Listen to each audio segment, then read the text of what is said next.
சிலை திருட்டு தொடர்பாக வந்துட்டு ஒரு 41 டாக்குமெண்ட் வந்துட்டு காணாமல் சொல்லிட்டு உச்சநீதிமன்றத்தில் கேஸ் வந்திருக்கு. ஃபர்ஸ்ட் எப்படி சார் இந்த டாக்குமெண்ட் ஃபுல்லாக காணாம போகும்? இதைத்தான் உச்சநீதிமன்றமும் கேட்குது. நீதிபதிகள் திருமதி நாகரத்னா மற்றும் மகாதேவன் ஆகியோர் அடங்கிய அமர்வில் இது வந்தது. சென்னை உயர்நீதிமன்றத்திலிருந்து இந்த வழக்கு உச்சநீதிமன்றத்துக்கு சென்றிருக்கிறது. அது எப்படிங்க மொத்தமாக 40 ஃபைல் காணா போகும்? ஒரே இடத்தில் தீ விபத்து ஏற்பட்டதா அல்லது 40 இடங்களில் தனித்தனி தீ விபத்து? 41 சார், 41 அப்படின்ட்டு நீதிபதி கேள்வியை எழுப்பியிருக்கிறார். ஏன் இது முக்கியத்துவம் பெறுகிறது என்றால், இது இயல்பாக இந்த கோப்புகள் காணா போனதா அப்படின்றது எனக்கு தெரியல. ஆனால் ஒவ்வொரு கோப்பும் மிக மிக முக்கியமான விலை உயர்ந்த சிலைகள் தொடர்பான கோப்புகள். சில சிலைகள் எல்லாம் இப்போ கோல்டுன்னா கோல்டோட ப்ரைஸ் இன்றைக்கி இவ்வளோ அப்படின்னு சொல்லிட்டு வேல்யூ ஃபிக்ஸ் பண்ணிடலாம். சிலதெல்லாம் இந்த பஞ்சலோகம் கோமேதகம் அது இதுன்னு பல்வேறு இது சொல்கிறாங்க. அதுக்கெல்லாம் வேல்யூவே போட முடியாது. ஒன்று இருந்தால் தானே அது கூட ஒப்பிடுவேன். அது மாதிரி இதுக்கு வேல்யூவே போட முடியாது. இன்டர்நேஷ்னல் மார்க்கெட்டில் ப்ரைவேட் கலெக்டர்ஸ் இது என்ன விலை இருந்தாலும் கொடுத்து வாங்குவதற்கு தயாராக இருக்கிறார்கள். அதனால தானே இந்த கடத்தலே நடக்குது. ஸோ நம்ம ஊரில் தான், ஏன்னா நம்ம ஊரில் தான் சிலைகள், புராதன சிலைகள் அதிகம். அதனால தான் நம்ம ஊரில் சிலை திருட்டு தடுப்பு பிரிவு என்றெல்லாம் ஒரு பிரிவையை, தனியான ஒரு பிரிவையை இங்கே வைத்திருக்கிறார்கள். கிட்டத்தட்ட ஆரம்பித்து ஒரு 30 வருஷம் ஆச்சு. இவங்க டிஜிபி திலகவதி போன்றவரெல்லாம் அந்த பிரிவில் இருந்தார்கள். அதில் பார்த்தா ஒரு 41 ஃபைலு காணோம். கோர்ட்டில் இங்கே வந்து டெம்பிள் பெஞ்சுனே மெட்ராஸ் ஹைகோர்ட்டில் டெம்பிள் சம்மந்தமான வழக்குகளை விசாரிப்பதற்கென்றே ஒரு பெஞ்ச் இருக்குது. அந்த பெஞ்சில் வரும்போது தான் இது காணா போச்சு அப்படின்ற தகவல் வருது. ஸோ வழக்கறிஞர் திரு எலிஃபண்ட் ராஜேந்திரன் என்பவர் சென்னை உயர்நீதிமன்றத்தில் வழக்கு தொடுத்து அதுதான் உச்சநீதிமன்றத்தில் வந்திருக்கிறது. எப்படிங்க காணா போகும்? நீங்கள் சொல்கிறது கொஞ்சம் ஏற்றுக்கிற மாதிரி இருக்கா? ஒரு போலீஸ் ஸ்டேஷன் இருக்குது. போலீஸ் ஸ்டேஷனில் கரெக்டாக சில கேஸ் மட்டும் காணான்றீங்களே, இது என்னதாங்க கணக்கு அப்படின்னோடனே நாங்கள் சில ஃபைல்ஸை ரீகன்ஸ்ட்ரக்ட் பண்ணிட்டோம் அப்படின்னு சொல்லிட்டு சொல்கிறாங்க. ஸோ என்னன்றது இந்த விவரத்தை சொல்லுங்கள். நாங்கள் இது பற்றி ரீகன்ஸ்ட்ரக்ட்னா என்ன சார்? அது சம்மந்தமான காப்பியெல்லாம் எடுத்து திருப்பி உருவாக்குறது அந்த ஃபைலை, காணாமல் போன கோப்பை. அது மாதிரி நாங்கள் பண்ணுறோம். சில 2 லைன்ஸை மட்டும் விட்டுருந்தீங்கன்னா அது மாதிரி நிறைய நடக்கும். ஸோ இது உச்சநீதிமன்றம் இதை சீரியஸாக வியூ பண்ணுது. எப்படிங்க கோப்பு காணா போகும்ன்ட்டு. குற்றவாளிகளை காப்பாற்றுவதற்காகவோ அல்லது இதில் சில அதிகாரிகள் சம்பந்தப்பட்டு அவர்களை காப்பாற்றுவதற்காகவோ வேண்டுமென்றே இந்த கோப்புகள் காணாமல் போய்விட்டன என்றும் சொல்வதற்கு வாய்ப்பு இருக்குது. அதுதான் சந்தேகம், மனுதாரரோட சந்தேகம். அந்த வழக்கு விசாரணைக்கு இந்த அமர்வின் முன்பு வந்திருக்கிறது. கேள்வி எழுப்பியிருக்கிறார்கள். என்னதான் எப்படி காணா போச்சுன்றதை நாங்கள் தெரிஞ்சுக்க விரும்புகிறோம், சொல்லுங்கள் அப்படின்ட்டுருக்காங்க. அது வரும். அதையொட்டியே பார்த்தால் கோவில் தொடர்பாகவே இன்னொரு வழக்கும் நேற்று உச்சநீதிமன்றத்தில் விசாரணைக்கு வந்தது.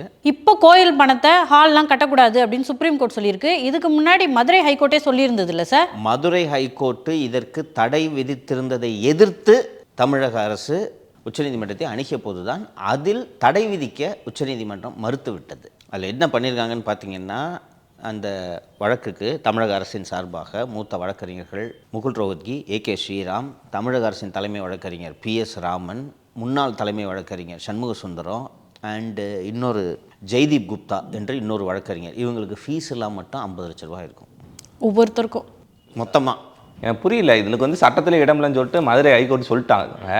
என்ன தைரியத்தில் வந்துட்டு அவங்க உச்சநீதிமன்றத்துக்கு போகிறாங்க சார்? நம்ம ஜெயிச்சிடலாம், இந்த நீதிபதிக்கு சட்டம் தெரியல, நாம் மேல்முறையீடு பண்ணி எளிதாக இதில் வெற்றி பெற்று விடலாம். இதோட நோக்கம் என்னன்னு பார்த்தீங்கன்னா, அந்த கோயிலில் 10 கோடி ரூபாய் இருக்குது.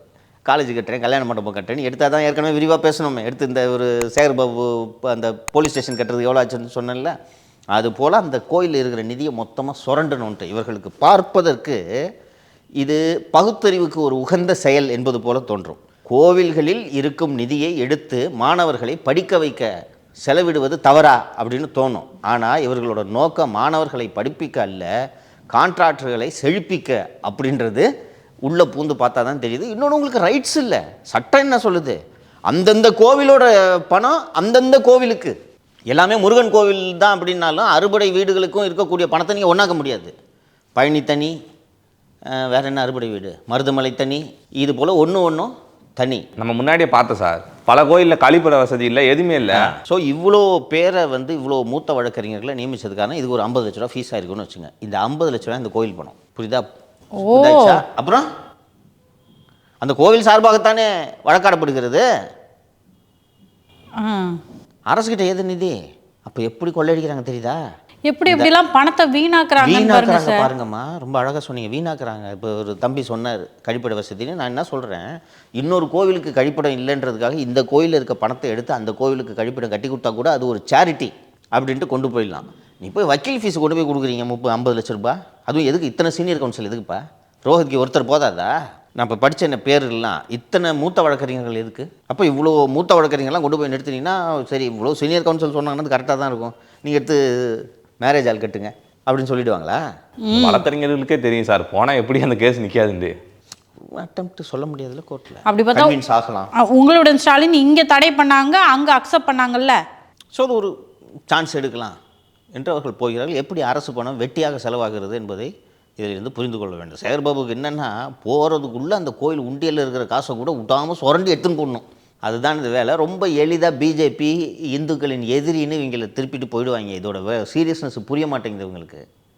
ரொம்ப எளிதாக பாருங்கள், கோயில் பணத்தை திருடுறாங்கன்ட்டு இறங்கி இதை ஒரு கேம்பெயினை ஆரம்பிச்சாங்கன்னா இவங்களால தாக்கு பிடிக்க முடியாது. இதை புரிஞ்சுக்கணும். என்னமோ தெரிஞ்சு செஞ்சாரா தெரியாமல் செஞ்சாரான்னு தெரியல, எடப்பாடி பழனிசாமி தான் அதை ஸ்டார்ட் பண்ணி விட்டார்.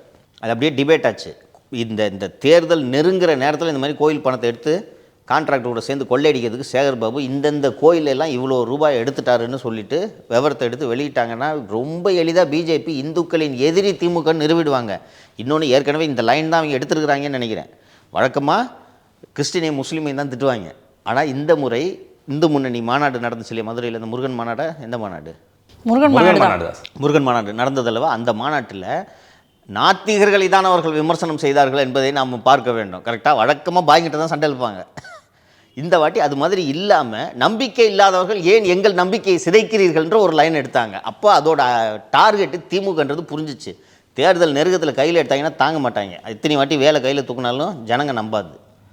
புரிஞ்சுக்கிட்டு நடந்துக்கணும். கோயிலை விட்டு வைங்க, அவ்வளோதான் சொல்லிக்க விரும்புகிறோம். நயினார் வேறு இப்போ பிரச்சாரத்தை ஆரம்பிக்க போகிறாருங்க சார். ஸோ இந்த விவகாரத்தெல்லாம் பிரச்சாரத்தில் பேசுகிறதுக்கு வாய்ப்பு இருக்குது இல்லையா? நிச்சயமாக வாய்ப்பு இருக்குது. இதுதான் அஜெண்டாவாக இருக்க முடியும். உங்களுக்கு திமுக ஊழல் செய்து வாரிசு அரசியல் இதெல்லாம் தாண்டி கோயில் பணத்தை திருடுறாங்கன்னா அது ஈஸியாக மக்கள்கிட்ட, அது பக்தி உள்ளவர்களிடம் ரொம்ப எளிதாக அது அப்பீல் ஆகும். புரியுதுங்களா? அண்டு கல்லூரி கட்டுறதை கூட ஏதாவது ஒரு காரணத்தை சொல்லி சமாளிச்சிடலாம். கல்யாண மண்டபம் கட்டுறேன்றதை பக்தர்கள் ஏற்றுக்கொள்ளவே மாட்டாங்க. கோவிலை கல்யாணம் பண்ணணும்னு நினைக்கிறவன் எளிமையாக கல்யாணம் பண்ணுவான்.